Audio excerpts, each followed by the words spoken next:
Assalamualaikum warahmatullahi wabarakatuh. Baik, kali ini saya akan menjelaskan tentang dasar-dasar dari logika dan algoritma.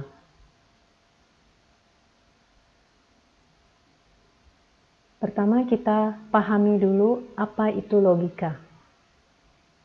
Logika secara istilah dapat kita katakan sebagai suatu metode atau teknik yang digunakan untuk meneliti ketepatan pemikiran. Jadi bisa dikatakan logika itu adalah ilmu yang memastikan kita untuk berpikir secara valid atau benar. Orang yang pertama kali mengemukakan teori tentang logika itu adalah Aristoteles, yang dianggap sebagai bapak logika karena dialah yang pertama kali secara sistematik menyusun kaidah-kaidah berpikir yang valid atau sah. Ini adalah buku tentang logika yang ditulis oleh Aristoteles. Nah, ini adalah wajah dari Aristoteles. Ya, jadi karena dia hidup di zaman sebelum Masehi, jadi tidak ada foto aslinya, ya. Jadi dipahat dengan patung. Nah, dulu sebenarnya tidak menggunakan istilah logika ya untuk merujuk pada sistem dan kategorisasi ilmu pengetahuan yang dia buat, tetapi menggunakan istilah analitika dan dialektika. Kemudian oleh murid-muridnya, ya, Aristoteles kemudian mewariskan kepada muridnya berupa 6 buah buku yang kemudian dikumpulkan atau dirangkum menjadi sebuah kitab suci tentang ilmu logika yang diberi nama adalah Tu Organon, artinya alat.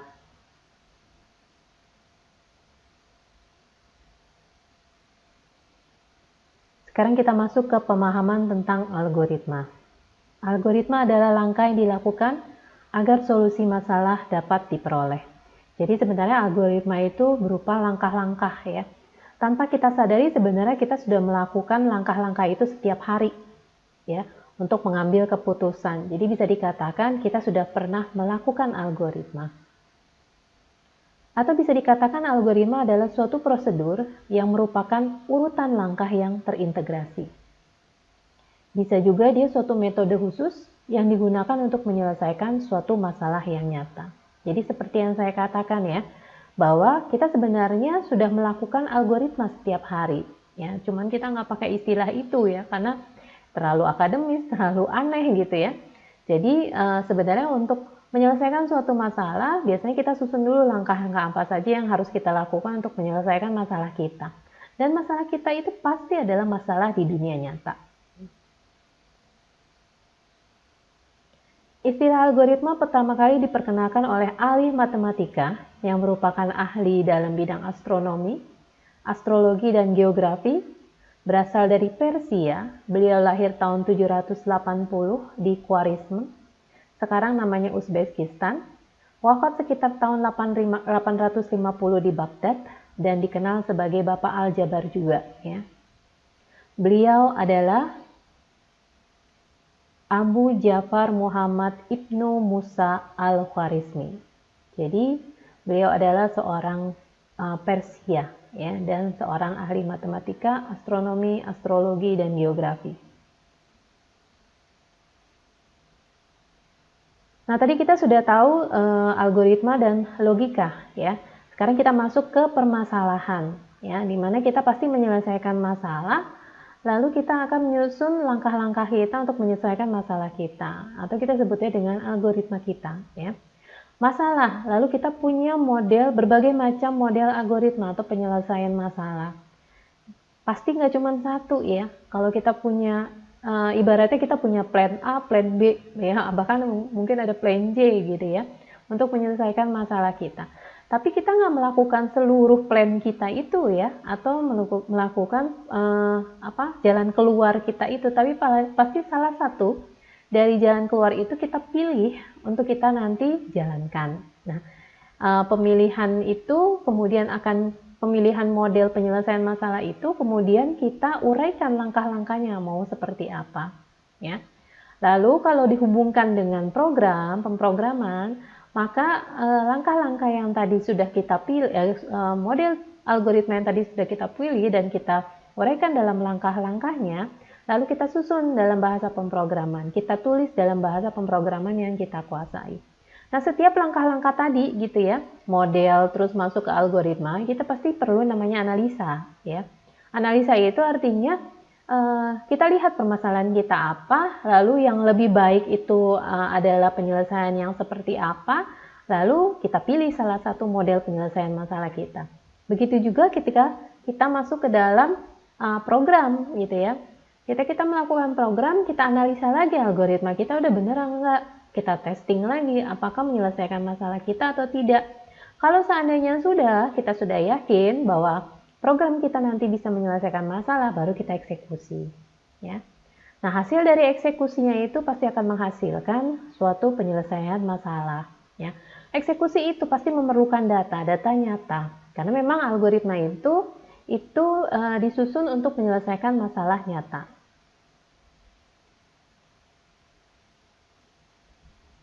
Nah, bagaimana sih kita bisa milih algoritma itu yang baik itu seperti apa? Jadi ada beberapa faktor yang nanti menentukan kita milih algoritma sesuai dengan masalah kita dan kita anggap itu yang terbaik ya. Pertama, algoritma kita itu harus punya penyelesaian masalah, artinya harus ada outputnya. Outputnya itu bisa menyelesaikan masalah atau tidak menyelesaikan masalah kita, tapi ada outputnya, artinya dia ada keluar gitu ya, bahwa masalah kita itu tidak bisa diselesaikan atau masalah kita itu jalan keluarnya seperti ini gitu ya. Jadi tidak boleh cuman keluar kalau dia bisa menyelesaikan masalah gitu ya, tapi ketika dia tidak menyelesaikan masalah pun dia harus ada outputnya ya. Lalu algoritma kita itu harus efektif dan efisien, artinya efektif ini tepat guna, betul bahwa langkah-langkah kita itu menyelesaikan masalah yang sedang kita fokuskan ya. Jadi jangan sampai langkah-langkah itu bukan menyelesaikan masalah yang kita fokuskan gitu, malah menyelesaikan masalah yang lain. Jadi memang harus tepat guna. Lalu efisien. Algoritma yang kita buat itu harus terdiri dari perintah-perintah yang nanti dia hemat gitu ya. Efisiennya itu terutama juga bisa fokus kepada memori yang nanti kita gunakan ya. Jadi harus ada hematnya. Terus misalkan kalau dalam dunia nyata berarti dia tidak begitu banyak menghabiskan biaya. Nah, jumlah langkahnya harus berhingga. Artinya di sini ketika kita bikin langkah-langkahnya itu, langkah-langkahnya akan terbatas. Jadi bukan langkahnya panjang muter-muter gitu ya. Terus nanti dia tidak menyelesaikan masalah atau tidak menyelesaikan masalah, tapi yaitu dia terlalu banyak langkahnya. Jadi memang kita pasti menyederhanakan langkah-langkah yang nanti kita buat supaya nanti jalannya itu jauh lebih cepat gitu ya. Jadi jumlah langkah yang nanti kita harus bikin itu harus berhingga. Lalu algoritma kita itu harus berakhir. Berakhir di sini artinya harus ada outputnya. Outputnya itu menyelesaikan masalah ataupun outputnya tidak menyelesaikan masalah. Jangan sampai algoritma kita itu keluar output kalau dia menyelesaikan masalah, gitu ya. Kalau dia hanya bisa mengeluarkan output ketika dia menyelesaikan masalah, tapi dia tidak keluar output ketika dia tidak menyelesaikan masalah, maka itu masih dikategorikan sebagai semi algoritma. Lalu algoritma kita itu harus terstruktur. Artinya kalau kita bikinnya itu, kita bikin langkah-langkahnya itu, instruksinya itu ada instruksi untuk input, ada instruksi untuk proses, dan ada instruksi yang nanti akan mengeluarkan output ya. Jadi tidak acak-acakan setiap baris algoritma yang kita buat ya. Kesimpulannya adalah suatu algoritma harus menghasilkan output yang tepat guna atau efektif dalam waktu yang relatif singkat dan penggunaan memori yang relatif sedikit atau istilahnya efisien. Dengan langkah yang berhingga dan prosesnya akan berakhir baik dalam keadaan diperoleh suatu solusi ataupun tidak ada solusinya. Jadi jelas ya, itu the best algoritma. Nah, algoritma itu tadi hubungannya nanti sama pemrograman. ya.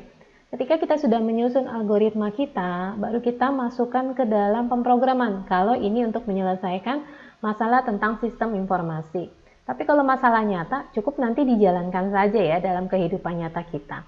Tapi yang kita bicarakan sekarang adalah algoritma yang nanti kita cemplungin gitu ya, atau kita masukin ke dalam bahasa pemrograman yang kita pilih. Nah, kita akan bahas bedanya pemrograman, program, dan bahasa pemrograman. Langkah instruksi atau algoritma yang disusun kemudian ditulis dalam suatu bahasa pemrograman yang dikenal oleh komputer. Jadi ada beberapa bahasa pemrograman yang nanti memang dikenal oleh komputer. Nah, penulisannya teratur mengikuti kaidah yang ditentukan oleh bahasa pemrograman tersebut, ya, sintaks-sintaksnya, urutan-urutannya, ya. Kegiatan menulis dan membuat langkah instruksi tersebut disebut dengan pemrograman. Hasil dari pemrograman itu adalah program.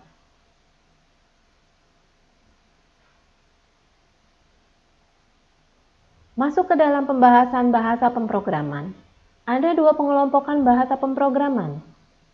Pertama, bahasa pemrograman tingkat rendah, bahasa yang dirancang agar instruksinya langsung bisa dijalankan oleh komputer tanpa harus melewati penterjemah, atau yang kita sebut dengan kompilator, di mana kompilator itu bisa interpreter bentuknya ataupun compiler. Jadi ada bahasa-bahasa tingkat rendah ya, jadi bahasanya langsung dikenal mesin ya. Contoh bahasa yang tingkat rendah, bahasa mesin atau machine language yang hanya terdiri dari bilangan biner, yaitu 1 dan 0. Kedua, bahasa pemrograman tingkat tinggi, yaitu bahasa pemrograman yang umumnya ditulis dalam bahasa Inggris. Jadi belum ada bahasa pemrograman yang ditulis pakai bahasa Indonesia nih ya. Jadi rata-rata semua pakai bahasa Inggris dan memerlukan proses kompilasi. Jadi kompilasi itu atau kompilator itu tugasnya adalah menerjemahkan bahasa pemrograman yang sudah kita tulis ke dalam bahasa mesin agar nanti dikenal oleh si komputer ya. Jadi untuk bahasa yang tingkat tinggi dia perlu namanya kompilator, entah itu interpreter kah atau dia compiler, agar instruksinya bisa dipahami oleh mesin komputer. Contoh bahasa pemrograman tingkat tinggi yaitu Pascal, COBOL, VB.NET, Java, dan Python. Nah, kita bahas tentang Python nih ya. Python adalah bahasa pemrograman tingkat tinggi yang dirancang oleh Guido van Rossum dan dirilis tahun 1991.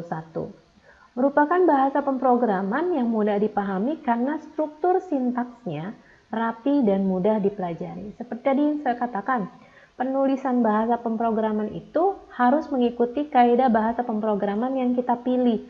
Nah, menurut penelitian bahwa Python itu memiliki struktur sintaks yang rapih, ya.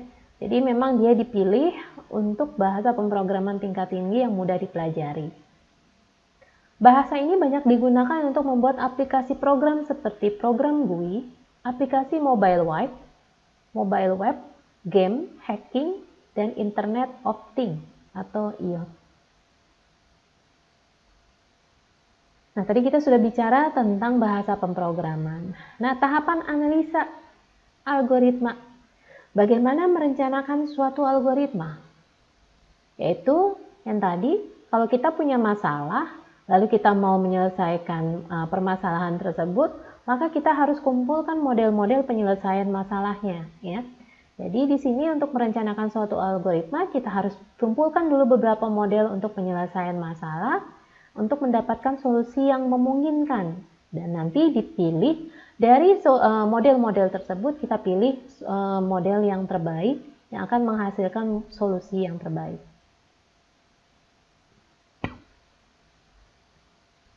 Yang kedua, bagaimana menyatakan suatu algoritma. Nah, ketika sudah menentukan suatu model algoritma penyelesaian masalah, lalu kita menguraikannya dalam baris langkah secara terurut, sehingga kita mendapatkan solusi. Jadi kita tulis dulu langkahnya setelah kita sudah milih model. Kita tulis langkah-langkahnya secara terurut supaya nanti dia mendapatkan solusi. Model ini bisa dinyatakan dengan membuat pseudocode atau bahasa semu, atau kita bisa bikinnya pakai flowchart. Nah, ini bentuk dari flowchart, ya. Dia merepresentasikan langkah-langkah yang sudah kita buat di dalam algoritma. Ini cara lain untuk menulis algoritma, kita bisa tulis dalam pseudocode.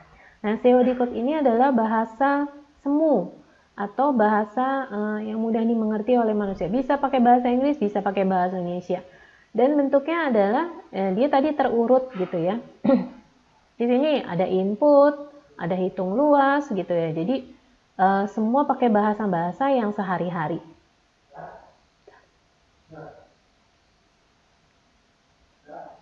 Ketiga, bagaimana suatu validasi suatu algoritma.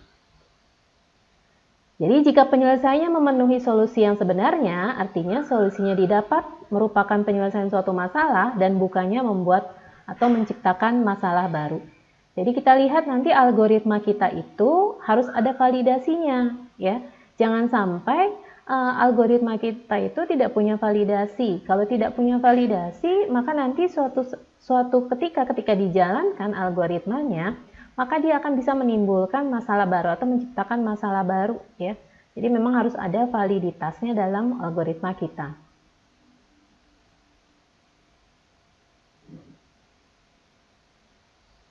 Keempat, bagaimana menganalisa suatu algoritma?